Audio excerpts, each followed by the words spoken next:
Olá, gente. Bom dia, boa tarde, boa noite, né? Depende do horário que você estiver assistindo. Eu peço para que vocês, no caso, dê um like aqui no vídeo, comente aí se você está trabalhando no IBGE, qual o seu cargo. Se tem alguma dúvida, deixa abaixo, eu podendo responder, pode ter certeza que vou estar respondendo. Meu nome é Adriana Cristina, para quem não conhece. E se é a primeira vez, né, que você está assistindo o meu vídeo aí, seja bem-vindo. Eu falo bem aqui natural, no caso, e, e tento informar, né, sobre o assunto. Então, assim, se acaso você também goste de outros vídeos, outros temas também tem aqui no canal, é só você buscar. Detalhe, eu vou falar sobre BGE no caso dos candidatos, né, que serão convocados aí para fazer o treinamento. Então, se acaso eles forem avaliados ali e tirarem nota média, né, após o treinamento, vai ser feito então a contratação, que tem os dias também específicos ali em cada região, certo? Cada subárea. O que que acontece? Eu vou passar para vocês aqui tudo certinho a lista. E depois eu vou passar umas alterações aqui que eu deixei anotada, que eu recebi o e-mail hoje e teve umas alteraçõezinhas ali que por um lado é bom em termos de documentação para quem vai ingressar como recenseador, certo? E claro, né, tem as outras anotações ali que eu vou precisar dizer para vocês. Então aqui, sobre documentação, aqui fala que precisa, né, do documento de identidade e CPF. O que que eu quero dizer? Se o seu RG já tiver o CPF nele, não precisa do CPF, certo? Precisa só do RG. Se acaso você não tem o RG, digamos, não que não tenha, você perdeu ou algo do tipo, ou não achou, ou seja lá o que for, você também pode substituir por carteira de trabalho, CNH, que é a carteira de motorista, e também por passaporte, se você tiver. Ou seja, um documento com foto que são esses, certo? Então, só para tirar a dúvida. Aqui na lista também fala, precisa do original do título de eleitor. Tudo que não fala cópia, gente, é os originais, certo? Ou então, que seja a cópia autenticada, certo? Sempre original ou cópia autenticada, jamais xerox. Aqui também fala, né, do título de eleitor, como eu falei, certidão de quitação eleitoral, ou seja, você vai lá no www.tse.jus.br/eleitor/certidões/certidão underline de quitação eleitoral. Ou seja, isso aí é facinho, né? Se você digitar lá no Google certidão de quitação eleitoral, já vai aparecer e você consegue tirar nessa quitação.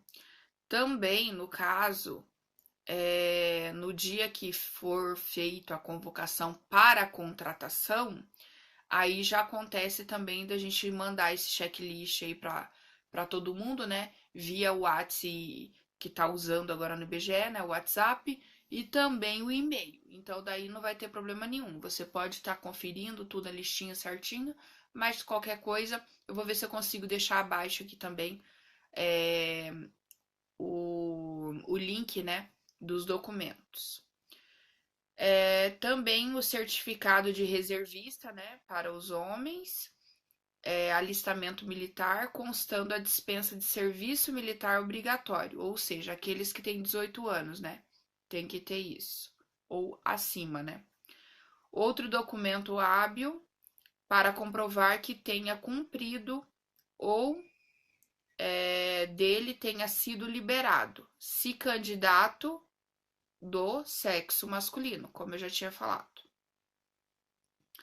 Comprovante de inscrição no PIS/PASEP. Outro detalhe que eu vou falar no finalzinho. Bom, vou falar agora porque talvez eu esqueça. Comprovante de inscrição no PIS. A maioria da população brasileira tem essa inscrição no PIS. Mas é muito importante também ter no PASEP, porque quando você trabalha como servidor público, é PASEP, gente, não é PIS. PIS é mais empresa privada. Então, o que que acontece? A gente também recebeu e-mail falando isso. Tem que estar cadastrado no PASEP. Essa informação eu não lembro te dizer. Eu sei que é feito esse cadastro no Banco do Brasil. Então, né, você tem PIS, só que daí para estar cadastrado como PASEP é no Banco do Brasil que faz esse cadastro, mas eu não sei se dá para fazer online ou algo do tipo. Essa informação não foi dada. Então, vocês têm que pedir depois. Mas podendo sim ser feita aí após. Mas fique atento a isso, hein, gente? Que que isso aí foi passado pra gente esse mês, que todo mundo, né, tem que estar ingressado aí no PASEP, não o PIS. Comprovante de residência, que seja água, luz, telefone fixo, móvel, internet, boleto de mensalidade escolar, cobrança de condomínio, contrato de aluguel reconhecido em cartório, declaração recente de imposto de renda, extrato do FGTS, no nome do candidato. Depois eu vou falar para vocês essa alteração que teve. Aqui abaixo, comprovante de naturalização no caso se for estrangeiro naturalizado, né? No caso dos portugueses ou algo assim. Comprovante de que está amparado, né, aqui no Estatuto de Igualdade dos Brasileiros, que são os portugueses, como eu comentei, com reconhecimento, né, de gozo dos direitos políticos, de forma do disposto do parágrafo 1º do artigo 12 da Constituição Federal e do Tratado de Amizade, Cooperação e Consulta, promulgado no Brasil através do Decreto 3.927/2001, no caso de português no Brasil, como eu havia falado.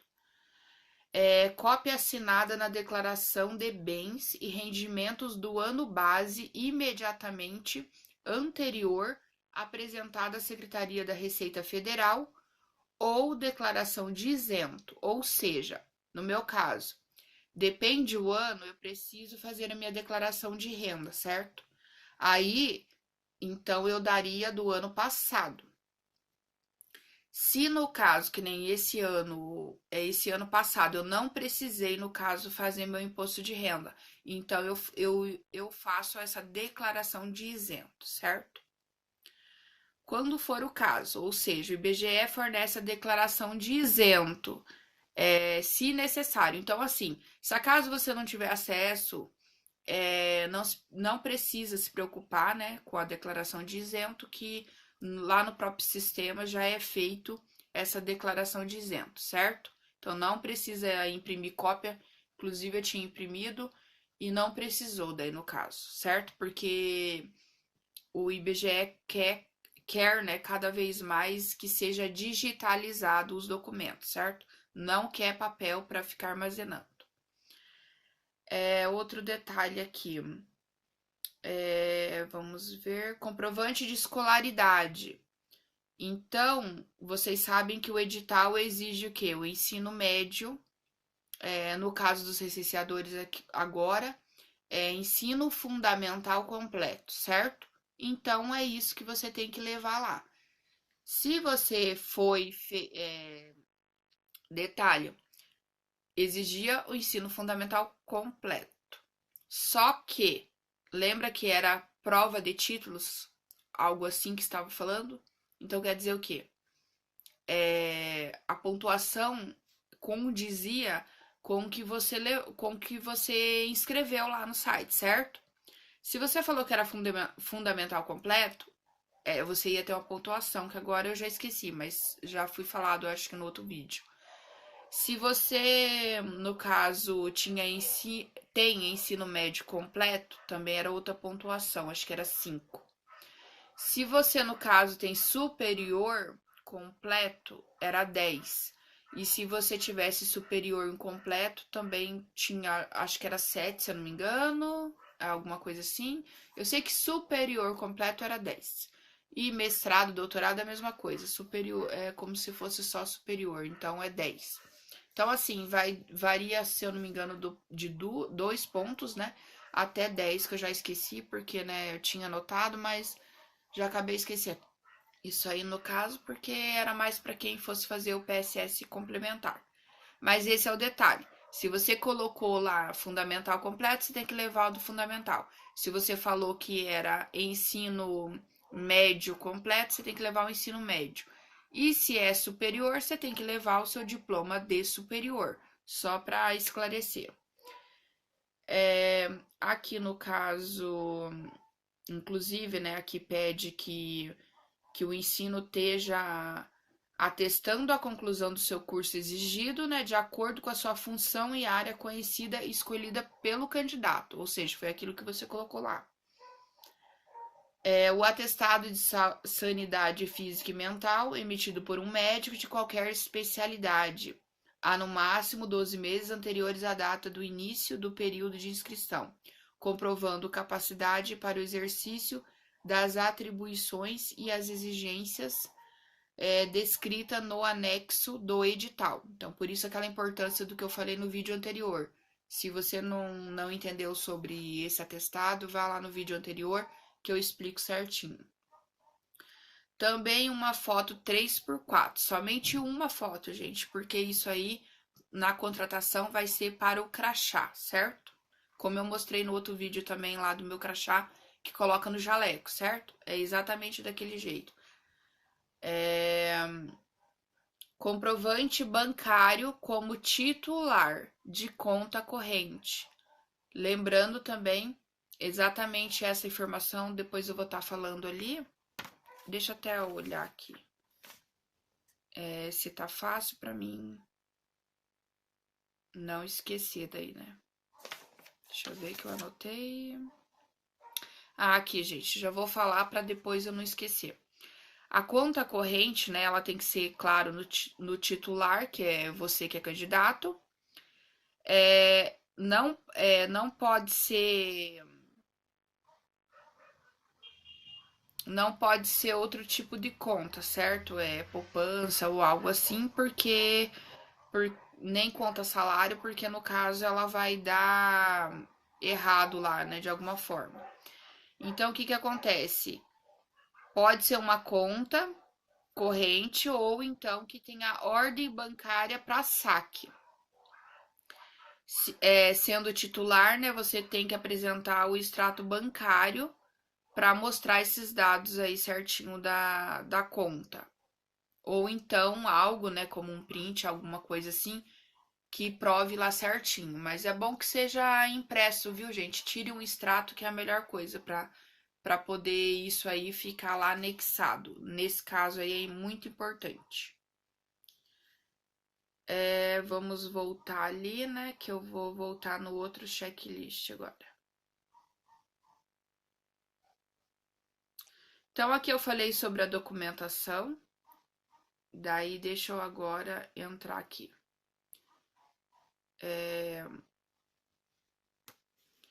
Então, gente, agora eu vou falar sobre os impedimentos. Daí, qualquer coisa pode ser que seja até meio repetitivo aqui, mas, né, a gente tem que ir olhando para depois. É tanta informação. E aqui eu deixei a listinha aqui das coisas aqui, no caso, que mudou. Bom, deixa eu falar aqui, então, já que eu falei de documentação, eu vou marcar aqui o e-mail, né, que eu falei para vocês que eu recebi. Então, eu vou colocar aqui para vocês entenderem sobre a documentação. Então, ó, o comprovante de residência, como vocês viram lá, tinha que ser no nome da pessoa, certo? Nome do candidato. E agora eles mudaram também, dando alternativa. Então, o comprovante de residência, para todo mundo entender, tem que ser emitido aí até 90 dias, certo? Para que não haja erro aí. Não pode dar um comprovante aí de 1 ano ou mais. Tem que ser, no máximo, 90 dias.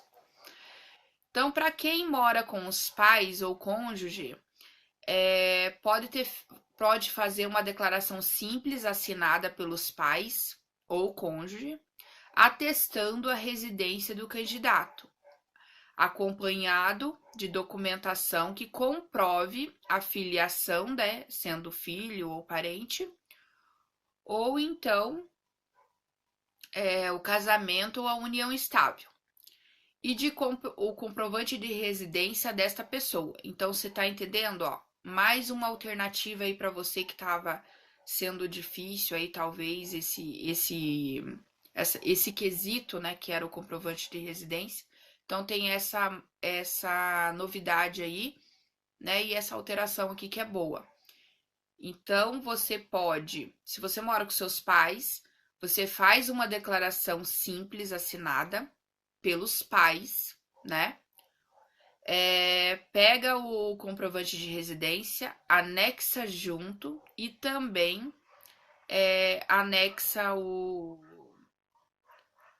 a pessoa ali tem que escrever, né? Pode ser em punho, só que depois tem um detalhe. Ela tem que reconhecer essa declaração, certo? Em cartório. Aí aqui, o cônjuge é a mesma coisa, tá bom? E aqui tem outro detalhe. Para quem mora com terceiros, que a gente sabe que tem muitas pessoas também que moram com terceiros, certo? Você também pode fazer uma declaração do próprio pulso, né? Assinada pelo proprietário ou pelo locatário do imóvel. Ou seja, com quem você mora ou então com o dono. Também, no caso, reconhecer firma em cartório, desde que esteja anexado uma cópia de identidade da pessoa, né? Seja ela digamos, o dono da casa, né?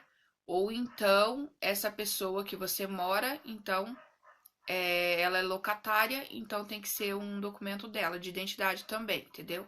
Anexada ali. Tem que ser uma cópia também autenticada. E tendo, né, prescrito ali certinho, a pessoa coloca certinho ali que a pessoa mora naquele endereço, sabe? Tem que escrever certinho, preencher certinho, gente, isso. Comprovante de residência também, ó, comprovante de residência, o documento de identidade e registrar também no cartório, né, com firma reconhecida, entenderam? Então tem essas duas opções novas aí, que é meio complicada, mas qualquer coisa você pausa o vídeo e assiste de volta aí, que eu acho que eu deixei bem claro, né? É meio confuso, mas eu vou dar mais uma lida aqui para vocês entenderem, ó. Se você mora com terceiros, né, que não seja parentes, digamos assim, você pode fazer uma declaração do próprio pulso, né, assinada pelo proprietário da casa ou então pela pessoa aí que você mora, que é o locatário da casa. Só que daí tem que reconhecer firma no cartório, firma reconhecida, lembra? Aquele selo. Então, lá no cartório que tem que fazer isso.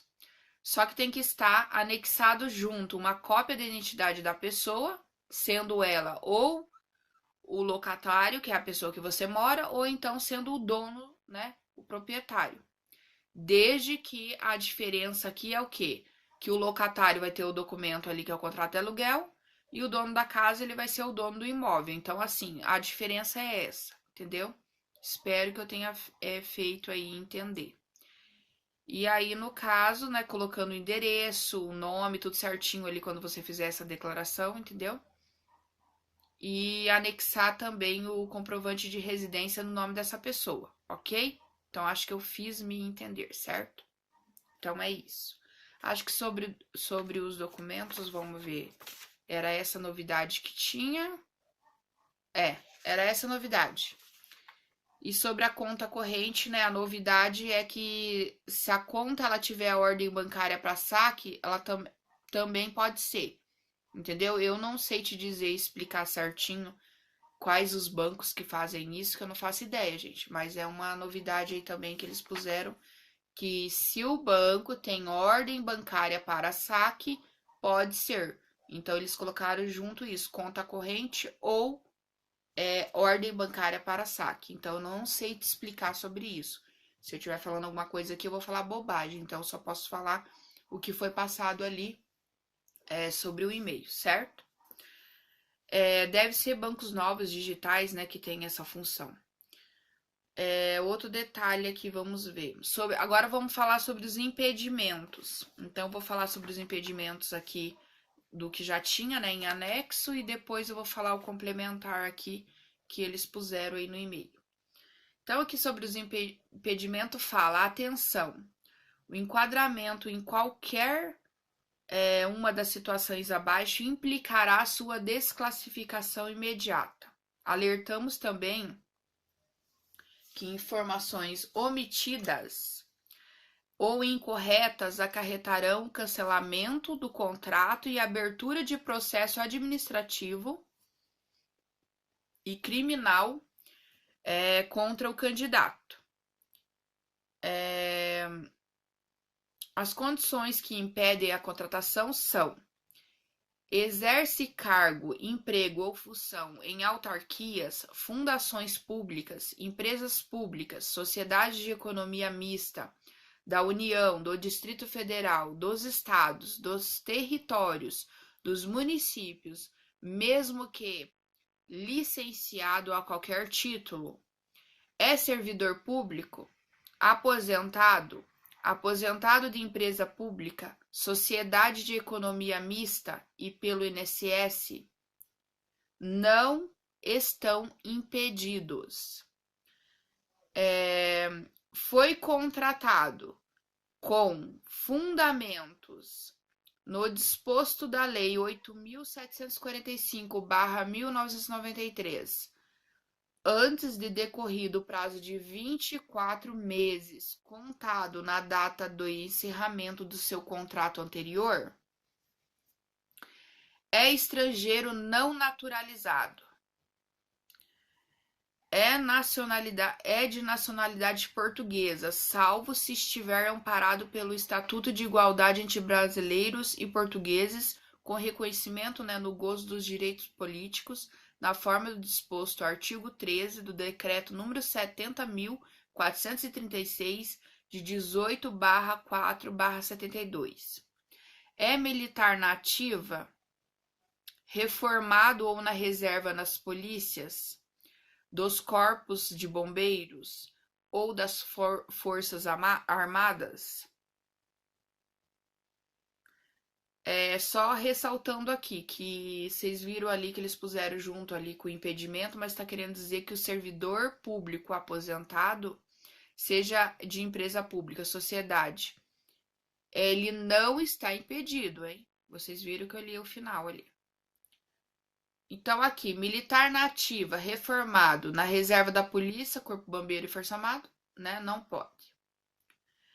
Participa de gerência, administração da sociedade privada, personificada ou não, né? Personificada. Exerce o comércio, exceto na qualidade de acionista, cotista ou comanditário. Deixa eu ver aqui se tá muito miudinha a letra.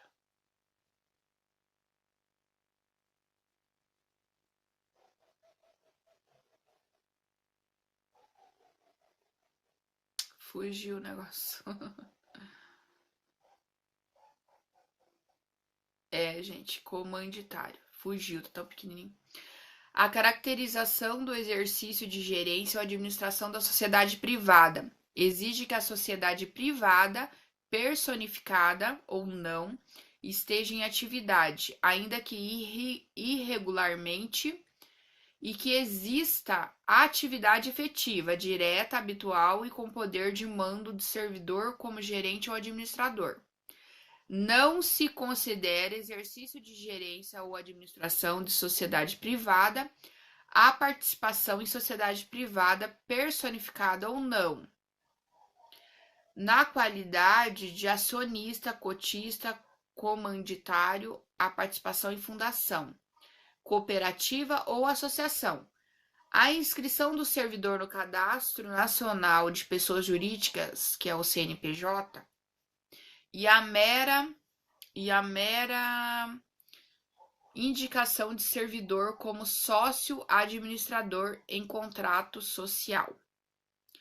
Então, aqui é MEI, que é microempreendedor individual, micro, né? Em atividade de comércio, indústria ou serviços, ou seja, gerência em seu próprio negócio, também está impedido. Então, aqui que vocês viram que só do aposentado lá, né? Que não tem problema. Aqui, deixa eu ver sobre as documentações. Ah, tava junto. Daí, deixa eu voltar lá nos impedimentos para ver se era só esses. Daí, eles mandaram mais um checklist bem específico. Ó, não pode contratar servidores de administração direta ou indireta da União, dos estados, do Distrito Federal e dos municípios, bem como empregados, servidores de suas subsidiárias controladas ou contratados de empresas públicas, como os Correios. É estrangeiro, exceto para professor e pesquisador visitante estrangeiro. É militar na ativa, reformado ou na reserva das polícias, dos corpos de bombeiros ou das forças armadas. É MEI, né? O microempreendedor individual, em atividade de comércio, indústria ou serviços. Caso você esteja como MEI e não está ativo, você pode desativar o seu MEI para poder ser contratado.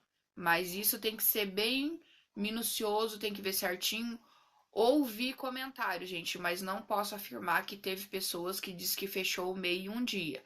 Não sei dizer se isso aí é verídico, isso vai depender muito de cada município. Aqui, ser contratado, no caso, novamente pela lei, né, que é aquela que eu citei, que é 24 meses antes do encerramento, né, então não pode ser. Digamos que eu era servidor público 24 meses antes, que no caso no meu já faz 4 anos. Mas digamos que fosse há um ano atrás aí, ou há 2 anos, então não poderia. Mas como já faz 4 anos, por isso que eu ingressei nesse cargo, certo? Aposentados de cargos eletivos da União, dos estados, do DF e dos municípios, incluindo autarquias e fundações, também não pode. Gestantes que apresentem atestado de saúde indicando não estarem aptas em decorrência do seu estado de gravidez, ou seja, gravidez de risco. Mulheres em licença maternidade que apresentem atestado de saúde que informe a necessidade da ressalva do período de licença, ou seja, não aptas para o ingresso imediato. Mulheres com licença maternidade que já recebam remuneração governamental pela licença maternidade, pois se caracterizaria acúmulo de remuneração. Conselheiros tutelares, vide que o exercício efetivo da função de conselheiro constituirá serviço público relevante e estabelecerá presunção de idoneidade moral. Porque afinal, por mais que eles fazem, né, uma eleição para votarem e conseguir o cargo, não deixa de ser um servidor público, né? Agentes de combate a endemias terceirizados que possuam vínculo com um ente público. Ex-servidores que foram destituídos de cargo em comissão por infringência do artigo 117 da Lei 8.112/90. Estão impedidos de serem contratados pela Lei 8.745/93, no prazo de 5 anos. Ex-servidores demitidos por infringência do artigo 132 da Lei 8.112/90. Menor de 18 anos emancipado. Então, esses são pessoas que não podem ser contratadas. Então, vocês viram lá que tem uma ressalva, que o funcionário lá, o servidor aposentado, se Se ele é público, aqui também tá falando, né? Então, aposentados de cargos eletivos da União, do Estado, do Distrito Federal, do município, então, ou seja, nenhum servidor aposentado pode ingressar, né? Então, essa é a questão. Então, está impedido. E agora aqui está para o pode contratar. Então, poderá ser contratado uma gestante que apresente atestado de saúde indicando estarem apta para o início imediato do trabalho. Mulheres com licença maternidade que não recebam remuneração governamental pela licença de que apresentam atestado de saúde indicando que estão, né, apta para o início imediato do trabalho. Agente de combate de endemias terceirizado que não possuam vínculo com o ente público.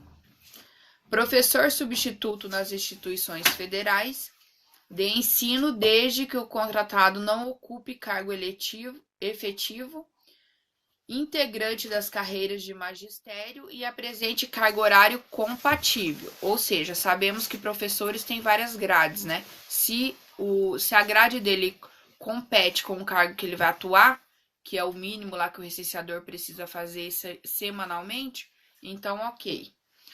Profissionais de saúde em unidades hospitalares, quando administradas pelo governo federal, e para atender às necessidades decorrentes de calamidade pública, desde que o contratado não ocupe o cargo efetivo ou emprego permanente em órgão ou entidade da administração pública federal indireta ou direta. Né? Para casos não apresentados neste documento, favor de entrar em contato, né? Então, que é o que eles pedem. Então, aqui vocês viram que teve tudo o que eu falei, né? Dos impedidos, dos documentos que precisa. E agora eu vou falar aqui, deixa eu ver aqui. Aqui, ó. Um detalhe. Eles puseram aqui. Então, no dia a gente está fazendo a convocação, né? Digamos, a ligação. A convocação é dia 11, né? Vai mandar o e-mail para todo mundo. Todo mundo vai receber o e-mail dia 11. É a convocação do treinamento dos recenseadores, que será dia 18. Serão, né? Dia 18 a 22 do mês 7, certo? Então, a gente vai imprimir e vai ter lá os cartazes, que é justamente para eles poderem ver, né? Ler, no caso, ler. Ver e ler, né? Sobre as informações aqui a respeito. Então, o que está escrito? Os impedimentos à contratação, né? Que é a documentação para a contratação. Se você estiver impedido, ou seja, você vai ler lá, vai ter todas essas relações aqui que eu falei sobre documentação. Então, vai ter o cartaz de impedido, o cartaz de documentos, né? E tudo. Daí, o que acontece? Se você estiver impedido, você não deve fazer o pré-cadastro, que lembra que eu comentei que no dia a gente não... Antes, né? Não ia precisar de documentações. Mas eu comentei, eu acho que só em comentário mesmo, não foi no vídeo, que é um pré-cadastro. Mas esse pré-cadastro é tipo assim, você pega um RG e só coloca lá no sistema, entende? Para gerar um número aí de matrícula. Porque daí você vai ter que usar o DMC, né? Que é o aparelhinho lá, né? Que você vai usar no dia, tipo assim, né? O DMC.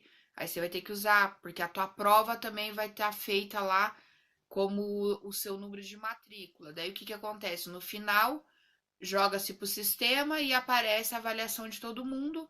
E aí, a pessoa que tiver lá o ACS, né, dando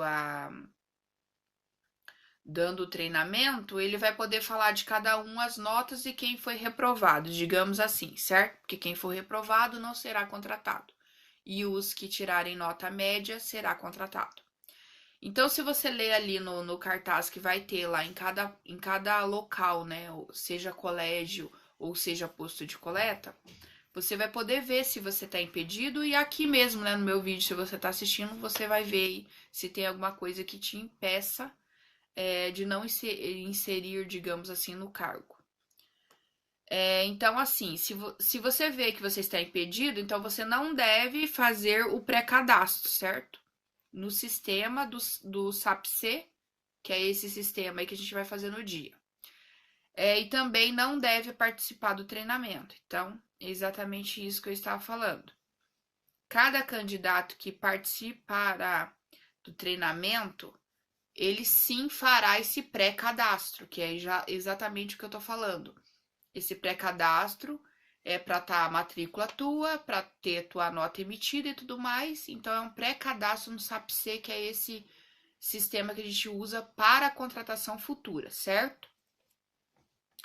Então, se forem aprovados no treinamento, precisarão de todos os documentos originais ou cópias autenticadas.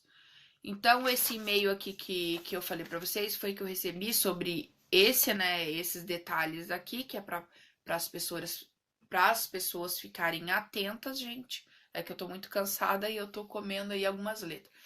Então, para vocês ficarem atentos, certo? Então, com esse vídeo, se você está assistindo aí, você já vai estar informado.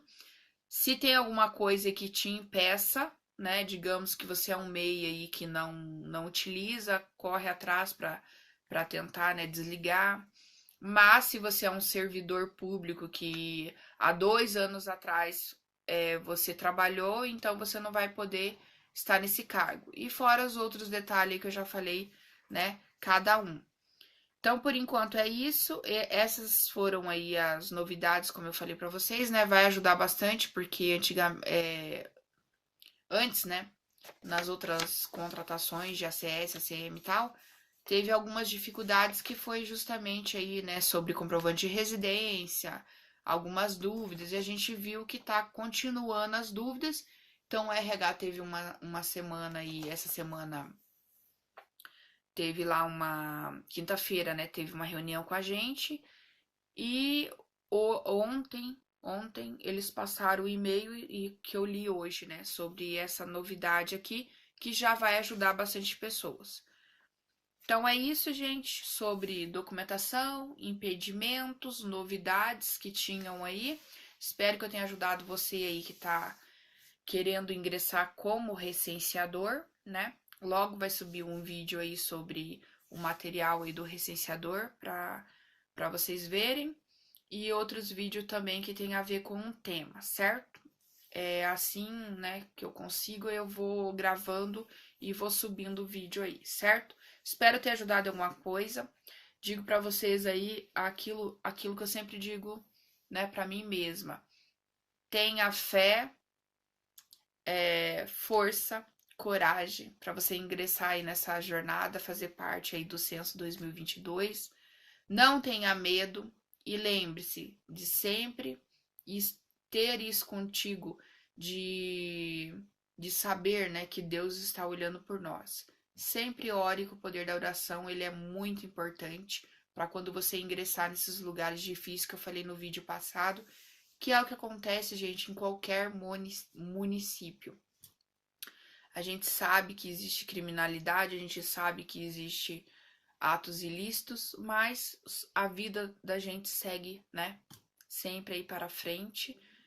Então cabe a nós ver o que é bom, o que é ruim e tudo mais. Mas como eu digo para vocês, não deixe que o medo faça com que vocês aí, no caso, não trabalhem, porque se você vai trabalhar nessa jornada, com certeza ou você está desempregado, né? Ou você faz bico, ou você faz aí, no caso, trabalho autônomo, né? Algo desse tipo.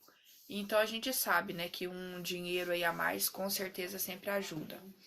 E é isso, gente. Eu espero estar ajudando aí algumas pessoas aí do Brasil. Eu espero que você comente aqui abaixo. O vídeo ficou grande porque é bem especificado, né? Para poder falar ali de cada detalhe, é muita coisa, dá confusão. Então, assim, se tiver alguma dúvida, deixa aqui abaixo, que daí eu posso estar olhando e respondendo aí alguma dúvida, né? Para que possa sanar aí as dúvidas para vocês. Então é isso. Com certeza, eu não vou dizer para vocês 100% que todos os lugares estão fazendo isso, mas nós aqui da nossa agência está sim, né, ligando para os recenseadores um a um, ou manda no WhatsApp. E dia 11 é a convocação do e-mail, né, geral para todo mundo aí que foi, digamos, considerado aprovado aí no PSS complementar agora, certo? Como eu disse, eu já encerrei os concursados e agora vai começar o PSS complementar, que eu vou começar a ligar e entrar em contato a partir da manhã. Então é isso, espero que vocês tenham gostado desse vídeo e espero aí que vocês estejam ansiosos para poder fazer parte aí do Censo 2022.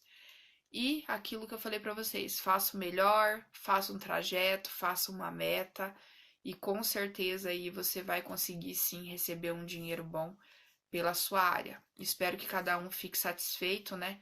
Em cada área que pegue e que possa exercer esse emprego aí, né? Essa função com destreza, né? Com bom grado, com amor, né? Porque afinal estamos fazendo isso e a gente sabe que tem vários resultados para políticas públicas aí de cada cidade, certo? Então, beijos e até a próxima.